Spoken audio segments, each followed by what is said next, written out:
Halo Sobat Lancep, apa kabar? Hari ini saya akan menceritakan film horor yang berjudul Nothing Left to Fear. Kisah ini menceritakan tentang keluarga yang dijadikan tumbal satu kampung. Wah, menarik gak tuh judulnya? Dan judulnya tuh kayak udah ngeri banget dah. Langsung aja nih.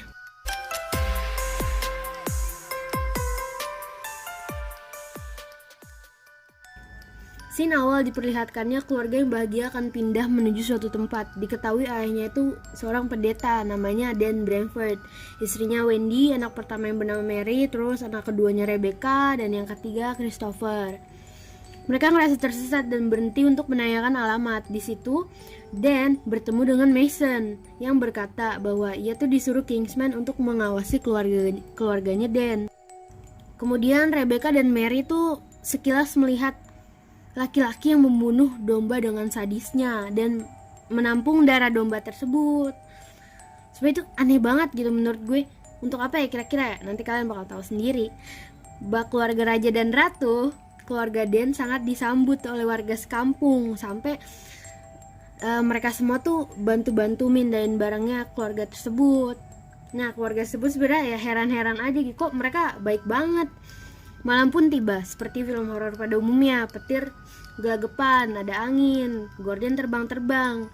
Rebecca terbangun membuka jendela dan melihat di luar rumahnya itu udah dipenuhi sama warga sekampung. Lalu tiba-tiba dari belakang ada wanita muda berubah jadi dedemit, memegang tangan Rebecca sampai berdarah-darah. Dan dedemit itu semacam ngangap gede banget kayak mulutku Daniel. Namun ternyata hanya mimpi. Keesokannya mereka semua ke gereja. Pastor Kingsman membuka sesi dengan pidato dan mengenalkan Pastor Dan ke semua jemaat. Kemudian Pastor Dan memberikan sambutan. Ia bercerita mengenai keraguannya pindah ke kampung ini, tapi sebenarnya ia percaya kalau ini tuh rencana Tuhan. Iya, rencana Tuhan buat mati lu sebenarnya. Aduh Dan.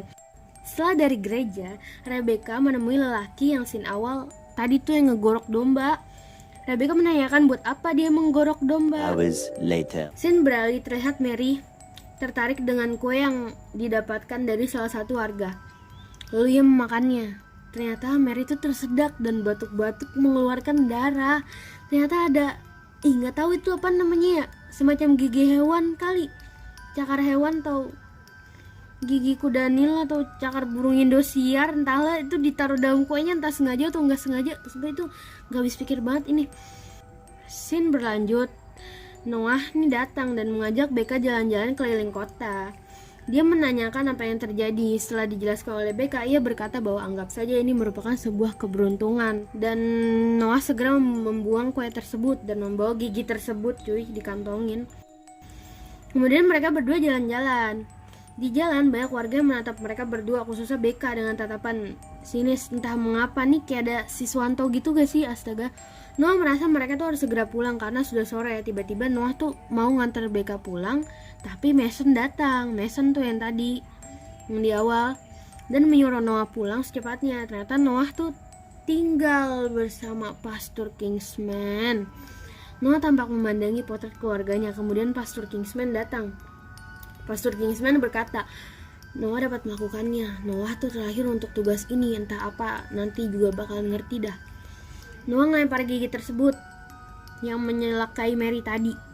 Diperlihatkannya Pastor Kingsman sedang ngelap-ngelap tuh gigi. Lalu diperlihatkannya tubuh Pastor Kingsman yang dipenuhi oleh bekas-bekas luka.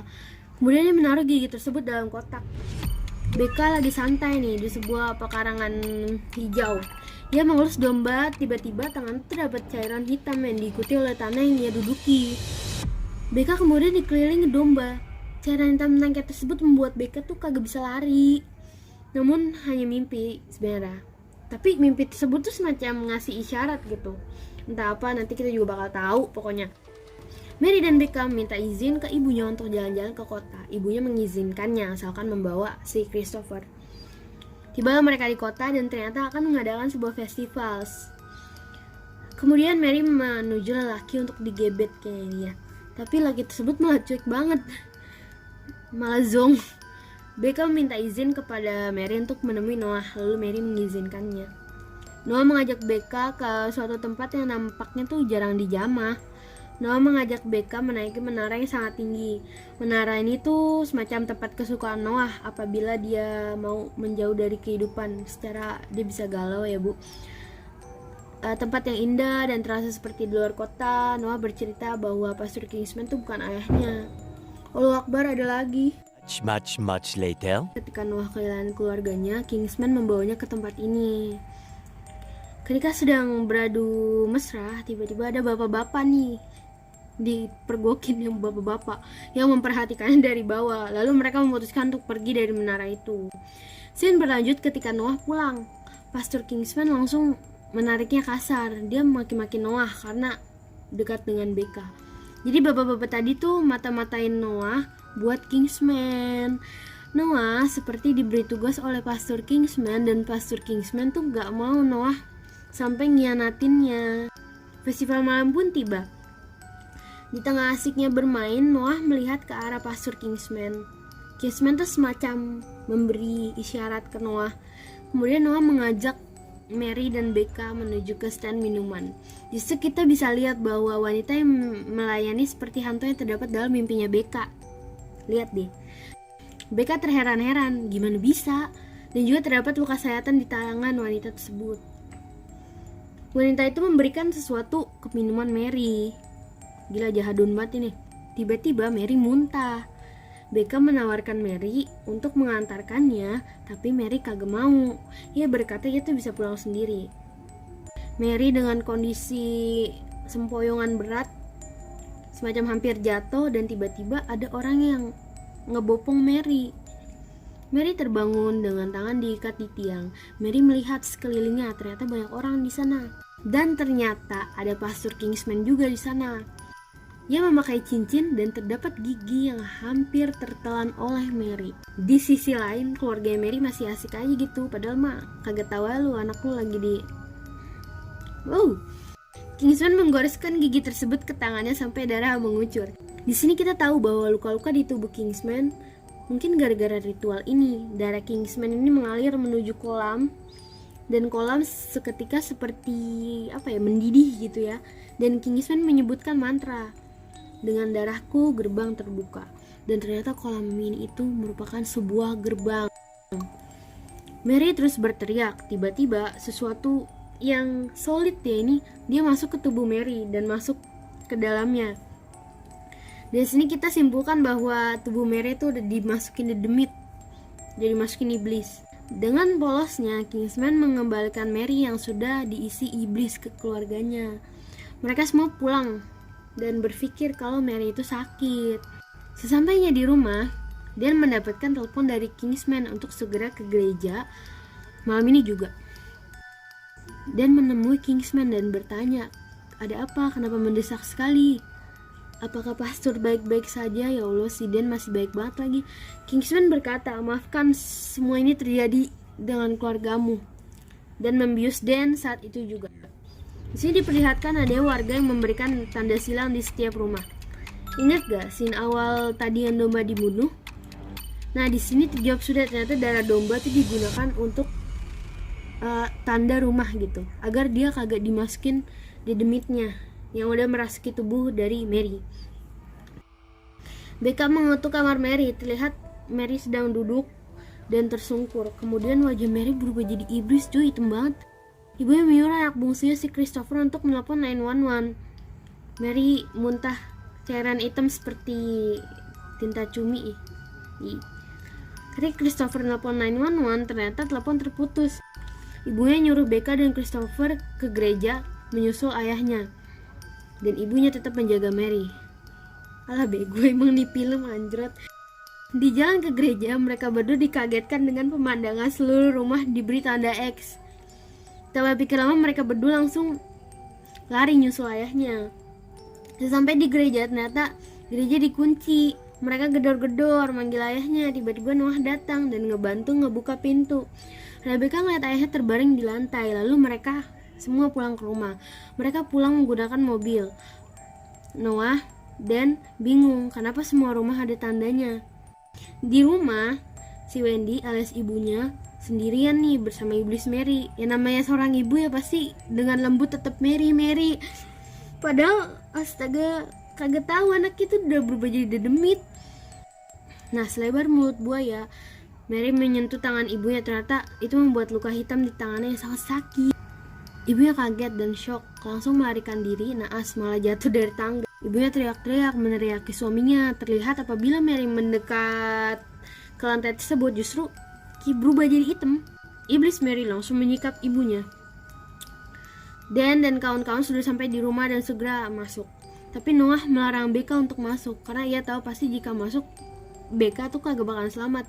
Becca yang tidak tahu apa yang terjadi hanya meronta-ronta. Hanya Dan seorang diri yang masuk ke rumahnya.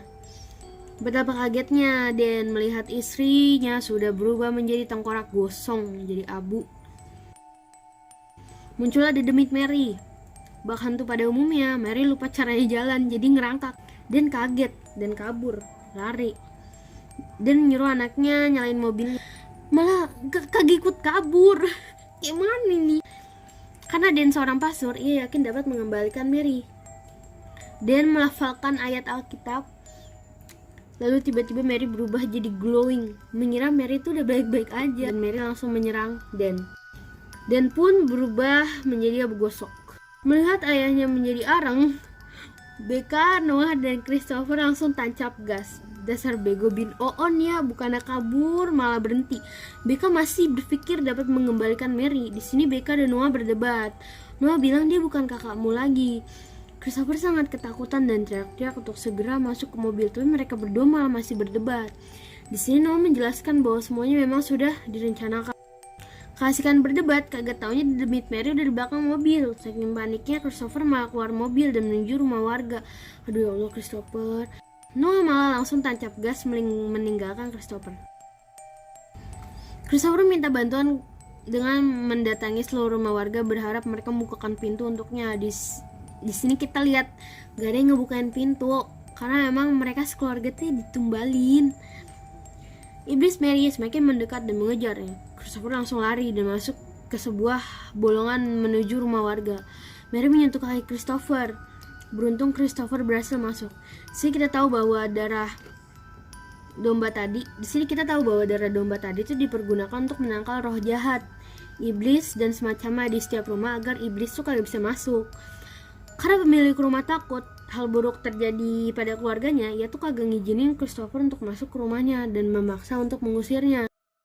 Melihat Christopher, Noah langsung menabrak dedemit Mary dan tiba-tiba si Kingsman malah mengeluarkan darah. Mereka menuju ke semacam apotek gitu ya untuk mengobatin luka Christopher. Noah menyuruh Becca di depan jika sewaktu-waktu Mary datang, mereka bisa segera tancap gas. Jalan perlahan-lahan tuh menghitam, menandakan bahwa iblis Mary itu telah mendekat. Namun mesin mobil tuh kagak bisa dinyalain. Ini merupakan suatu kekuatan dedemit ya, nauzubillah min dzalik. Dan Mary semakin mendekat, tapi mobilnya malah terkunci. Noah datang dan hanya baru bisa mengeluarkan Becca. Sementara Christopher ditarik iblis Mary. Mary pun mencekik Christopher sampai mati. Becca dan Noah langsung segera berlari. Dan iblis Mary membuntuti. Mereka berlari sekencang-kencangnya. Mereka menuju ke bangunan tua untuk bersembunyi. Alangkah mengejutkannya, ternyata di dalamnya sudah terdapat warga dan Kingsman berkata ingin segera menutup gerbangnya kembali. Kalau kayak gini ngapain dibuka ya? Gue bingung sebenarnya di film. Iblis Mary datang. Aduh, palanya growak. Iblis Mary perlahan mendekati Becca. Karena takut dan membuat Becca tidak sadar. Jadi sebenarnya itu momen diambil kesempatan sama Noah buat nyayat tangannya Becca. Tangan Becca berdarah diarahkan ke kolam. Darahnya pun mengalir menuju kolam. Kita dapat simpulkan bahwa darah Becca ini dipergunakan untuk menutup gerbang iblis. Sehingga iblis yang ada di tubuh Mary itu keluar dan masuk kembali ke dalam gerbang. Wah, gue gak ngerti kenapa ya kalau mesti ditutup terus kenapa harus dibuka. Gue gak paham. Becca pun pingsan. Scene akhir diperlihatkannya ada keluarga baru sama seperti yang terjadi pada keluarga Becca yang awal. Yang mana mereka tuh mengira kalau mereka tuh sesat. Kita dapat simpulkan bahwa keluarga baru ini merupakan tumbal selanjutnya. Diperlihatkannya Becca merupakan satu-satunya keluarga Pastor Dan yang hidup dan mengambil alih tugas Noah untuk menjadi pembunuh domba yang akan diambil darahnya nanti. Tamat. Di film ini cukup seru ya, ceritanya pun ringan walaupun sebenarnya kagak dijelasin asal muasalnya tuh gerbang iblis harus dibuka tutup kayak portal. Tapi dapat membuat kita sedikit lumayan tegang. Peran Noah di sini sebagai pendamping keluarga BK agar sesuai rencana Kingsman cukup baik gitu, walaupun ya sebenarnya kagak mau ngelakuin itu. Namanya film ya Gan, kagak seru lah kalau kagak bodoh gitu, kagak act like stupid, kalau kagak ngelakuin hal yang emang aduh out of their mind deh. Kenapa gak kabur ya pas tau nyokapnya mati? Noah juga gak suka di kampung itu juga kan, dasar film memang. Ya kalau kayak gini kagak seru sih. Ya udah, sekian reviewnya ya, mohon bantuannya teman-teman, kasih masukan, jaga kesehatan selalu, dan sampai jumpa di lain film. Salam Ayat Anca.